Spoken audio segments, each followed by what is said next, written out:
Hi everyone, in today's video we will be discussing about AUB, abnormal uterine bleeding. In this lecture we will be understanding what is the definition of AUB, what are the causes of AUB, how to diagnose that she's patient suffering from the AUB, and how to manage the cases of AUB, and then finally we will talk about the treatment for this. So let's get started. So definition देखें तो definition है any deviation from normal characteristics of menstrual cycle. Normally uterine bleeding जो होती है वो menses की form में होती है, बट समटाइम जब मेंस्ट्रुएशन प्रोलॉन्ग्ड या स्कैंटी हो जाते हैं तो उन कंडीशन को हम एबनॉर्मल यूट्राइन ब्लीडिंग में कंसीडर करते हैं। टाइप्स में बात करें तो menorrhagia, polymenorrhoea, hypomenorrhoea, oligomenorrhoea, metrorrhagia and menometrorrhagia. This is the type of AUB. First of all, I am talking about menorrhagia. Menorrhagia, this is also known as hypermenorrhea. Hyper which mean excessive or more. ठीक है, तो in this condition क्या होता है कि normally जो blood loss होता है वो 7 दिन तक होता है maximum, but in this condition number of days of bleeding जो है ना वो 7 दिन से ज़्यादा तक ब्लीडिंग होती है, और जो ब्लड लॉस का जो अमाउंट है वो 80 ml से ज़्यादा होता है। नॉर्मली 35 to 80 ml तक होता है, but in this condition menorrhagia में मोर देन 80 ml से ज़्यादा ब्लड लॉस होता है, और number of days of bleeding की बात करें तो मोर देन 7 days होता है ड्यूरिंग मेंसेस। तो डेफिनेशन है menorrhagia is defined as cyclic bleeding at normal intervals. The bleeding is either excessive in amount more than 80 ml और ड्यूरेशन मोर देन 7 days और बोथ। नाउ कॉजेज, तो polyp की condition में bleeding excessive हो सकती है। Adenomyosis की अगर केस है तो उस कंडीशन में बहुत ज़्यादा ब्लीडिंग हो सकती है। लियोमायोमा, किसी यूट्रस में फाइब्रॉइड है तो उस कंडीशन में ज़्यादा ब्लीडिंग हो सकती है। मैलिग्नेंसी अगर कोई देखने को मिल रही है, कोएगुलेशन डिसऑर्डर अगर कोई है, ovulatory dysfunction, in this condition ये हाइपरमेनोरिया देखने को मिल सकता है। एंडोमेट्रियल डिसफंक्शन और ओव्यूलेटरी डिसफंक्शन अगर है तो भी, और iatrogenic। अब हम सिस्टेमिक कॉज के बारे में बात करते हैं, तो लिवर डिसफंक्शन के केस में भी मीनोरेजिया की कंडीशन देखने को मिल सकती है। सीवियर हाइपरटेंशन, अगर किसी का बीपी ज़्यादा हो रहा है तो उस वजह से भी मीनोरेजिया। एंडोक्राइनल कॉज में हाइपरथायरॉयडिज्म और hypothyroidism, when the level of thyroid glands hormone imbalance, it may be increased or it may be decreased. So in both the cases menorrhagia can be seen. And haematological cause की बात करें तो thrombocytopenic condition में thrombocytopenic cause हो सकता है। ठीक है, वॉन विलब्रैंड्स डिजीज़। वॉन विलब्रैंड्स डिजीज़ में क्या होता है, जो क्लॉटिंग फैक्टर होता है ना वो कम हो जाता है, उस वजह से क्या होता है ब्लीडिंग ज़्यादा होगी। ऑब्वियसली क्लॉटिंग फैक्टर कम है तो अगर मतलब ब्लड क्लॉट नहीं हो पा रहा है तो एक्सेसिव अमाउंट में ब्लीडिंग होगी।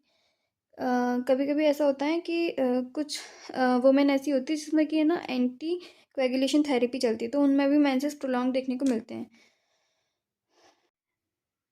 डायग्नोसिस के बारे में बात करते हैं। We have already discuss that the volume of the blood loss is more than 80 ml and the number of days of bleeding during menses more than 7 days। तो in this condition क्या होता है, जब ब्लड लॉस बहुत ज़्यादा हो रहा है तो पेशेंट क्या हो सकता है, एनीमिक हो सकती है। एनीमिया की वजह से पेलार्नेस देखने को मिल सकती है, हीमोग्लोबिन उसका डाउन हो जाएगा।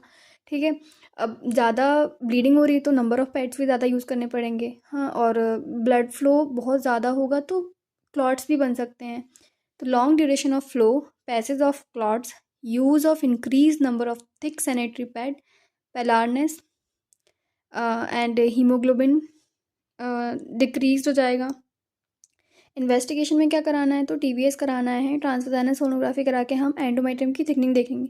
अगर प्री मेनोपोजल वुमेन है तो उसकी जो थिकनिंग होगी वो 12 mm देखने को मिलेगी, और मेनोपोजल अगर वुमेन है तो मोर देन 5 mm और मोर देन 4 mm हमें मेनोपोजल वुमेन में एंडोमेट्रियम की थिकनिंग देखने को मिलेगी। ठीक है, और इन्वेस्टिगेशन में DNC भी कर सकते हैं। ठीक है, उसके बाद में ट्रीटमेंट में जो भी हमने कॉज के बारे में बात किया था, फाइब्रॉइड है, पॉलिप है, एंडोमेट्रियोसिस है, तो उन सब कॉज को ट्रीट करना है। Let's talk about second type, polymenorrhoea, which is also known as epimenorrhoea. Poly which mean more. In year 12 months होते हैं, तो 12 टाइम मेंसेस आनी चाहिए, but in this condition cycle जो है वो 21 डे का हो गया है, नॉर्मली 28 डेज का साइकिल था। तो मेंसेस जो है वो नंबर ऑफ पीरियड्स जो है वो 12 टाइम्स से ज़्यादा हो गए हैं। In this condition menses more then 12 times देखने को मिलेंगे, तो हम इस कंडीशन को पॉलीमेनोरिया एपीमेनोरिया कहेंगे। मतलब मेंसेस का जो इंटरवल होता है that normally 28 days cycle is reduced to 21 days which leads to frequent menses which is known as polymenorrhoea. कभी कभी ऐसा भी होता है कि उन 21 डेज के ड्यूरेशन के जो साइकिल होते हैं उनमें भी ब्लीडिंग एक्सेसिव हो जाती है। So that condition is known as epimenorrhagia. Epimenorrhagia मतलब excessive amount of the menses, जो भी मतलब 21 डेज में जो भी मेंसेस आ रहे हैं वो उसमें ब्लीडिंग बहुत ज़्यादा हो रही है, तो उसको बोलेंगे इपीमेनोरेजिया। तो अब डेफिनेशन के बारे में बात करते हैं। Polymenorrhoea is defined as cyclic bleeding where the cycle is reduced to an arbitrary limit of less than 21 days and remains constant at the frequency. If the frequent cycle is associated with excessive and prolonged bleeding, it is called as epimenorrhagia. If the frequent cycle is associated with excessive and prolonged bleeding, जो frequent cycle जो 21 days का है उसमें bleeding ज़्यादा हो रही है, with excessive and prolonged bleeding, it is called as epimenorrhagia. Now let's talk about causes. Dysfunctional. It is seen predominantly during adolescence, preceding menopause and following abortion and delivery. ठीक है। कई बार ऐसा होता है कि जो पिट्यूटरी हार्मोन होते हैं ना वो ओवरीज का हाइपर स्टिमुलेशन कर देते हैं, उसकी वजह से भी पॉलीमेनोरिया की कंडीशन देखने को मिलती है। तो hyper stimulation of ovary by pituitary, so these are the few important cause which is related to the polymenorrhea. तो ट्रीटमेंट के बारे में बात करें ना तो ट्रीटमेंट में कुछ नहीं है, इसमें है ना हार्मोन्स ही दिए जाते हैं। तो polymenorrhoea can be treated by hormonal treatment.